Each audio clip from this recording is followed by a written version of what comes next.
India கூட்டணியின் ஆலோசனைக் கூட்டத்தில் மதிமுக பங்கேற்கும் என அக்கட்சியின் முதன்மை செயலாளர் துரை வைகோ தெரிவித்துள்ளார். திருச்சி விமான நிலையத்தில் செய்தியாளர்களிடம் பேசிய அவர், முதலமைச்சர் ஜோசப் விஜயை சந்தித்து தொகுதியின் கோரிக்கைகள் குறித்து பேசியதாக தெரிவித்தார். தமிழ்நாட்டின் நலனுக்காக அரசியலை கடந்து அனைத்து இயக்கங்களும் ஒன்றிணைய வேண்டும் என கூறினார்.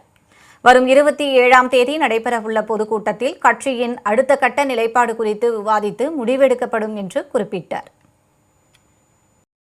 தமிழ்நாட்டு பிரச்சனைகளை பொறுத்தவரைக்கும் அரசியலை கடந்து அனைத்து இயக்கங்களும் ஒன்றுபட வேண்டும். குறிப்பாக மொழி விஷயமா இருக்கட்டும், நீங்கள் மேகதாது விஷயமா இருக்கட்டும், எல்லாரும் ஒன்றுபட்டு செயல்பட வேண்டும். அது செயல்படுவாங்கிற நம்பிக்கை இருக்குது.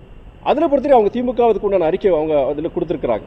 அதன் அடிப்படையில் பொறுத்தவரைக்கும் எதிர்காலங்களில் அவங்க ஒரு சூழ்நிலை வரும்போது அனைத்து இயக்கங்களும், தமிழ்நாட்டு இயக்கங்கள் அனைத்து இயக்கங்களும் தமிழ்நாட்டுக்கு தேவையான திட்டங்கள், தமிழ்நாட்டுடைய மக்களுடைய குரலாக ஒன்றுபட்டு ஒழிக்க வேண்டும் என்னுடைய கருத்து. இது நாளடைவில் சரியாகும் நம்பணும்.